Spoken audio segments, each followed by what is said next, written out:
Hi, everyone. Okay, so I'm going to be reading one of my favorite books. I know some of you have heard it already, but for the other ones who haven't, it's a really, really good book. It's called Beyond the Dark Forest, and this was written by Miss Bowen, who some of you probably remember from last year. So there are 4 books in her series. I have 3 of them. I want to order the 4th, but this is the first book. These books they're really fun. And she describes the scenes in such a way that you can almost paint that mental picture that we talk about. And and there's a lot of action, and there's a lot of kind of cool things that go on. So that's why I really like these books. So the chapters are kind of long, so you can pause or come back whenever you have time. But I'm gonna do 1 chapter each video. Okay. So Beyond the Dark Forest by Miss Julie Bowen. Okay, chapter 1 is called Facing Fear. Janook could feel the hairs on his neck prickle as the forest grew suddenly quiet. The unnatural stillness was a sign that he was in real trouble. His best chance was to get home as quickly as possible. The 16-year-old watched anxiously as the sun sank below the horizon. It would not be long before he was in complete darkness. What was he doing out here anyway? He could not remember why he had chosen to hike in this part of the forest so late in the evening, but that seemed unimportant now. With practiced ease, his lean frame wove through the trees at a quickened pace.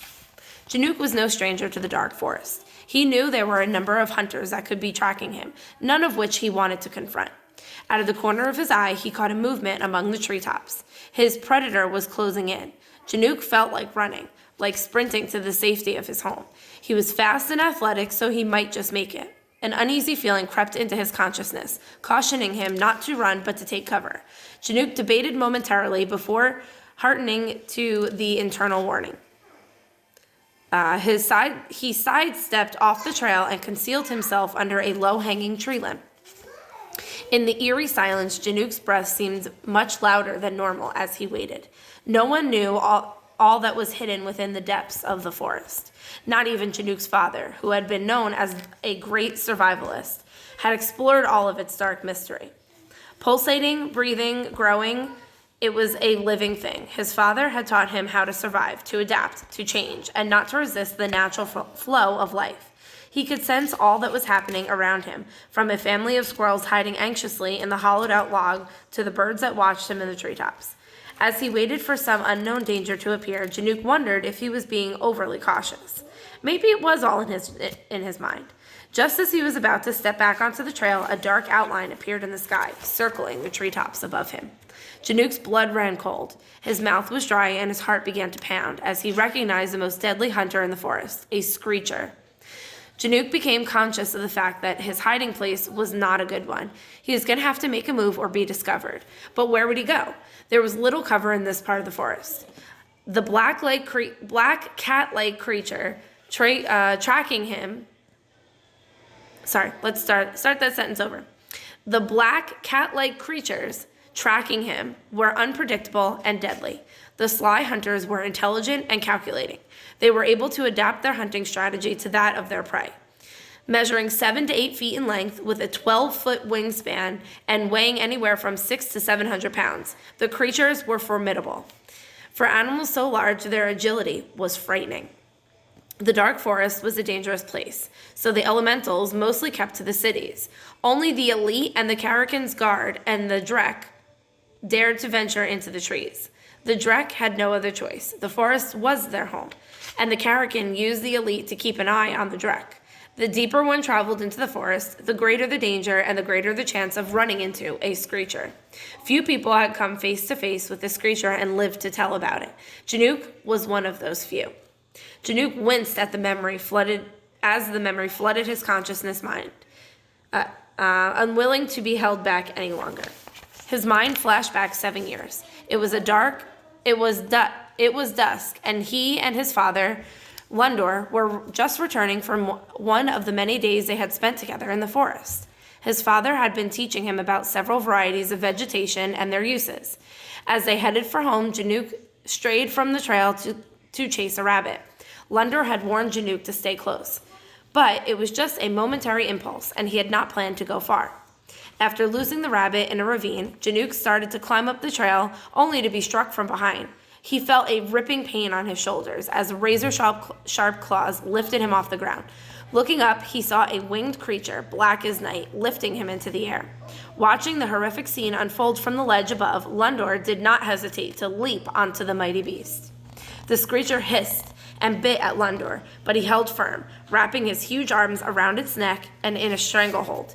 The creature relaxed in a grip on Janook, who fell to the ground. In a daze, he heard his father yelling, "Run, Janook, run!" feeling the blood soaking his shirt. Janook half ran, half stumbled to the cluster of boulders for protection. His father had somehow managed to get the creature to the ground, and Janook watched in panic as it rolled over and over again in attempt to dislodge Lundor from its back. Lundor was no match for the beast. Exhausted and badly wounded from the battle, he staggered to his feet and supported himself on the trunk of a fallen tree. Janook stood as if rooted to the ground, frightened and helpless. Lundor slid a dagger from his left boot. With one quick movement, the dagger was lodged deep into the creature's right shoulder. Lundor's eyes met those of his wounded opponent. It snarled as it backed into the forest, never taking its eye off of Lundor. Rejoicing that the battle had been won, Janook stood and started toward his father. Lundor shook his head and motioned Janook to stay where he was. "Stay back," he gasped. Something was not right. Janook could see in his father's eyes. Just then, a second creature emerged from the brush. It pounced on Lundor, wrapping its massive forearms around his midsection. With a great beating of its wings, it lifted him into the air. "No!" came Janook's anguished cry. The boy watched helplessly as his father was lifted into the air higher and higher. The wounded creature followed its mate, too exhausted to bother with the sobbing boy running after it. When they were out of sight, Janook remembered his father's eyes. He knew not what he was trying to tell him. He knew now what he was trying to tell him. Goodbye.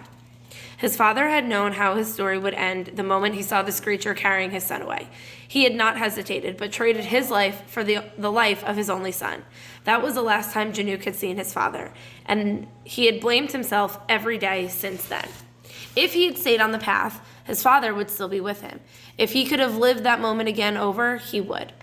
Lundor's death changed Janook. He was no longer the same foolish little boy. He was careful and aware. He had continued practicing what his father had taught him, knowing this was what Lundor had wanted for him. Janook had learned everything he could about screechers. He had known the day would come when he would face them again. Yet this 9-year-old self still feared them. Why did they have to take his father?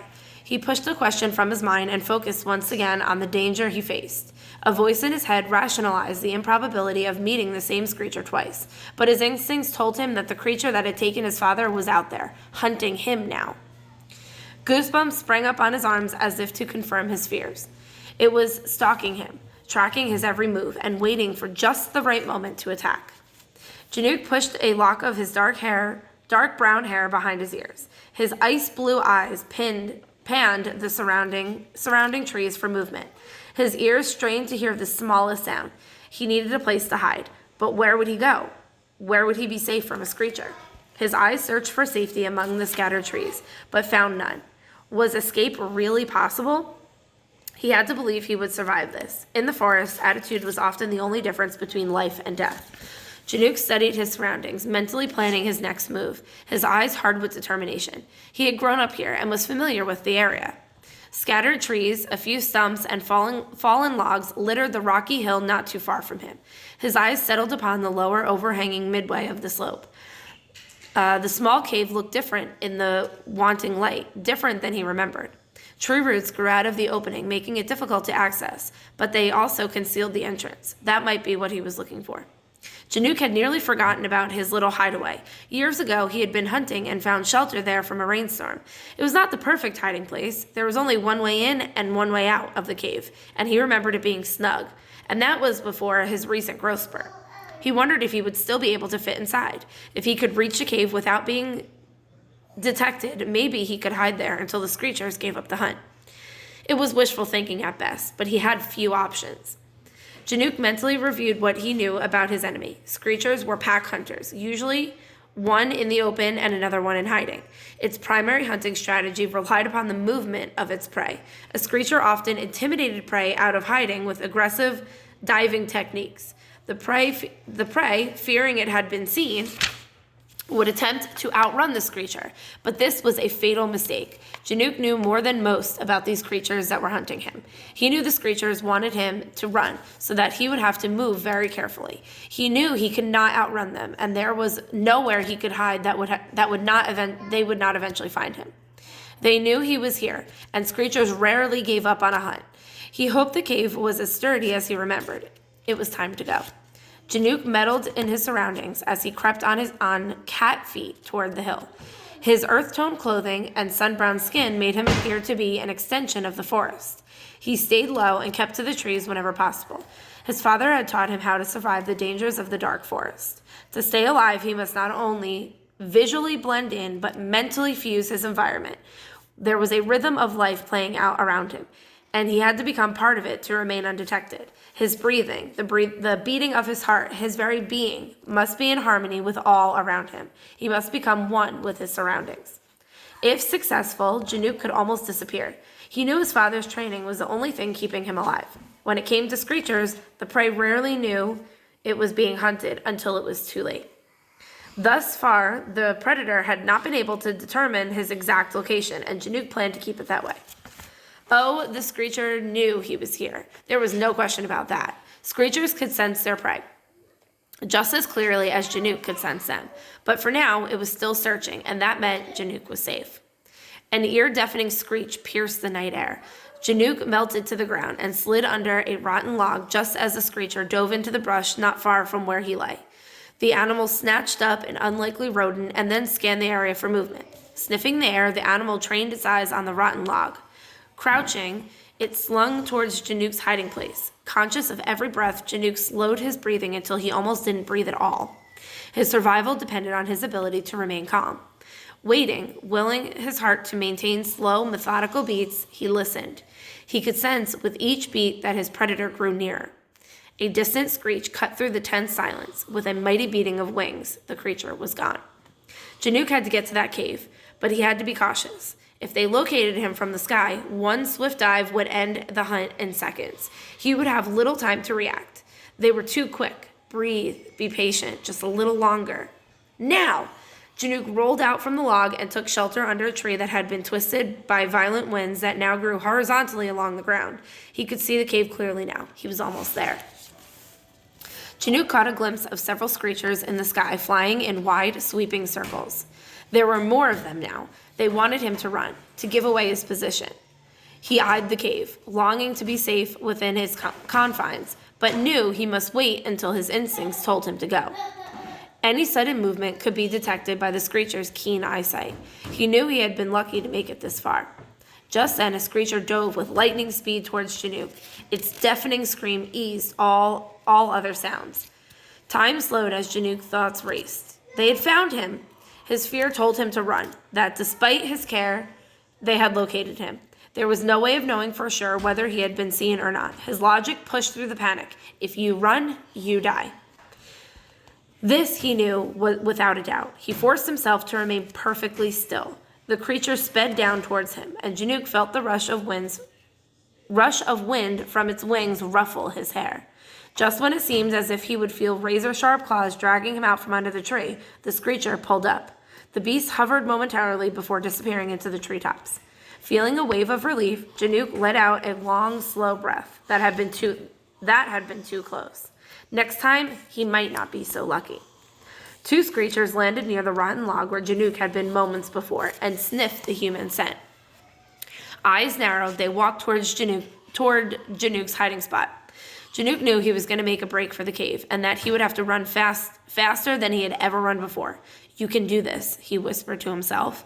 Janook sprang out from under the tree and dashed uphill. Without a moment's hesitation, the seasoned hunter sprinted after Janook. Now it was just a matter of who wanted it more. Janook knew better than to glance over his shoulder. He could hear the screechers closing in on him. Sprinting for the safety of the cave, he clawed up the hill with everything he had. In the back of his mind, Janook knew he had little chance of escape, but his instinct for survival drove him onward. 20 paces, 10, 5, he was almost there. Janook heard the pounding of paws behind him. He dove for the cave. His head and shoulders were in, but he was stuck at the chest. The entrance was too small. He wiggled back and forth, pulling on a nearby root, trying to force his body into the cave while expecting at any moment to be dragged back out. Blowing all the air from his lungs and exerting energies he didn't know he had, Janook gave one final pull and slid through the entrance, tumbling against the far wall. No sooner had he done so than the screecher rammed into the cave, spraying Janook with dirt and gravel. Violently, they threw themselves at the cave, loosening the dirt and rocks from the tree roots above. They scratched, howled, and clawed, straining to reach their prey. Janook flattened himself against the back wall. He had barely fit under the overhang, and it was much too small for the screechers to fit under. But they were not willing to accept the defeat that easily. Another screecher joined its companions, clawing at Janook and straining to grasp him through the tree roots. Enraged that their prey was beyond their reach, they screeched and howled and attacked the cave with renewed vigor. It was frightening to watch their dodged determination. One took to the air, screeching loudly, as the others painted and eyed Janook hungrily. They were calling the other hunters to the concerned prey. Janook had no way out of there. He was trapped. Minutes passed like hours as he watched the pair of feet pacing impatiently outside the cave. There was a sudden stir and beating of wings. Then a low growl shook the small cave that the feet scattered. What was happening? What was out there that could spook screechers? Screechers ruled the forest. Nothing frightening them. They could not be leaving. It was unlike them to give up their prey to another predator. A pair of paws much larger than the others appeared at the cave's entrance. Then a pair of fangs, and then eyes. The unblinking green eyes met Janook's. A moment of recognition.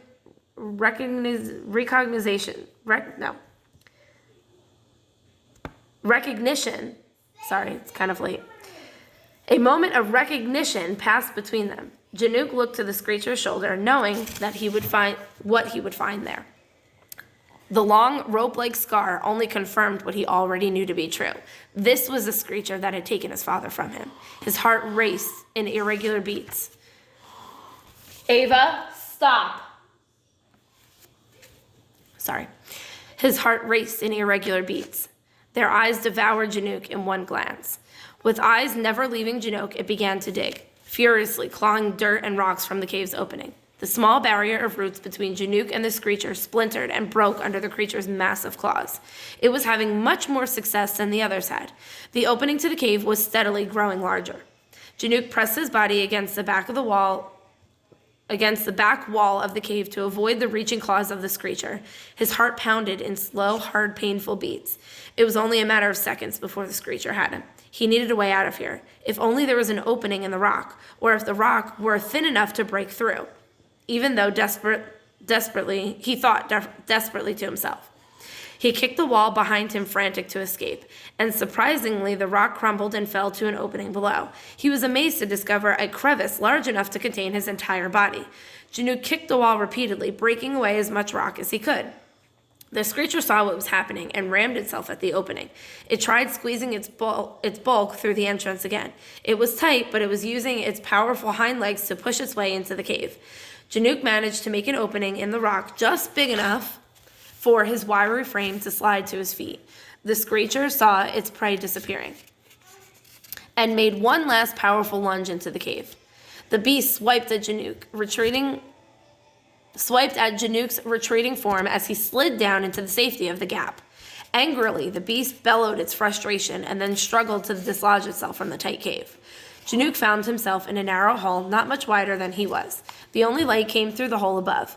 He heard the screecher's howling and the sound of its retreat followed by silence. He lifted himself up out of the hole and peered out of the battered cave, looking at the abandoned hillside in disbelief. The screechers were gone, all of them. Then something strange happened. Janook's surroundings became blurry and haze, as if enshrouded with white mist. He shook his head, trying to make sense of the situation. The trees were disappearing one by one, and the hillside became flat earth. He was no longer surrounded by the forest, but was standing in a stadium filled with people. The mist started to thin and clear with his memory. Realization drawing, he understood that his test was over. None of this had been real. The trees, the cave, the screechers were all part of an elaborate simulation created from Janook's own memories. He had come to the arena to be tested for the gift. In order for it to be a true test, his mind had been altered temporarily to make him believe he was really being hunted in the forest by screechers. But in reality, it had all been one great illusion. The Supreme Council of Galvadon was seated in the row high above him in their observation box. Each member was outfitted in the ceremonial robe of his or her land: Hydra, blue; Pyros, red; Terra, green; and Ares, violet. The Karakin was at the head in a golden robe. A crown rested atop his dark brown, partially covering the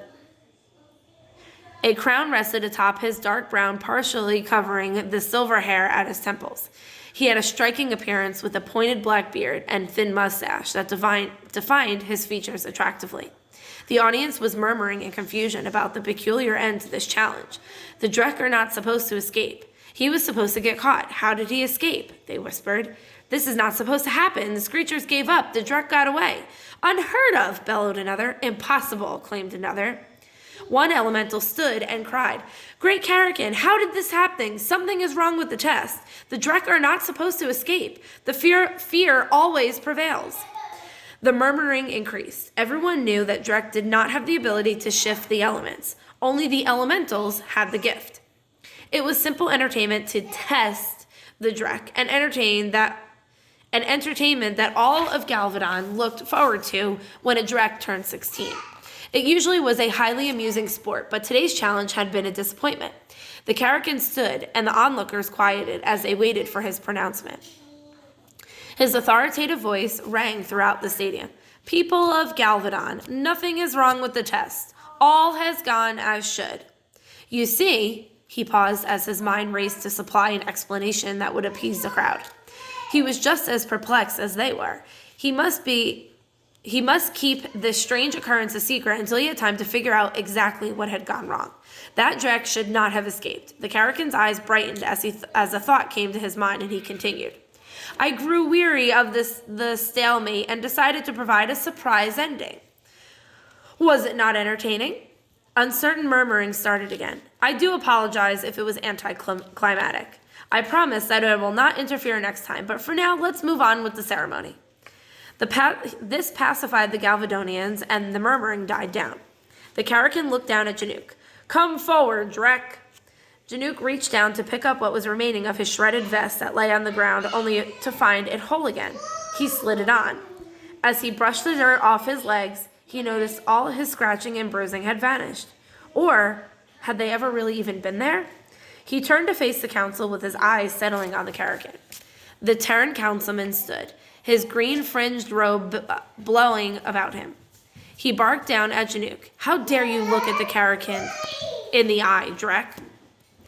Avert your eyes at once. Janook held his eyes momentarily and then slowly lowered his gaze. A nearby palace guard was signaled, and Janook was shoved to his knees. You are no longer a child, and your impudence will not be tolerated, the Terran councilman said. Okay, go upstairs now. Go upstairs. The audience cheered in agreement. Heckling the Drek was one thing they could agree on. The Karakin's eyes showed his disdain. You, Drek, have been summoned here today out of fairness. All people of Galvadon are tested, and at the age of 16, to determine his or her gift. Even the Drek are given this privilege. Though not one has ever had the gift, we still give you the chance. You, Drek, have failed the test. This is no surprise, as you come from a servant stock. Janook's jaw tightened at the slight. I now pronounce judgment, as in customary, on behalf of the Supreme Council of the 4 cities of Galvadon, that you, Janook of Lundor, are without the gift and are not worthy of dwelling among the elementals. From this day forward, you shall be known by no other name than Drek, for that is what you are. The Karakin's thin lips smiled without kindness. You will do the council's forbidding until your life is over. Report to the Citadel for your assignment at daybreak tomorrow. You are dismissed. The Karakin was the first to leave the arena, followed by the council. Janook rose and moved towards the exit amidst the booting and heckling of the disappointed crowd. Okay, I'm going to pause here and make a second video. So this is chapter 1, part 1.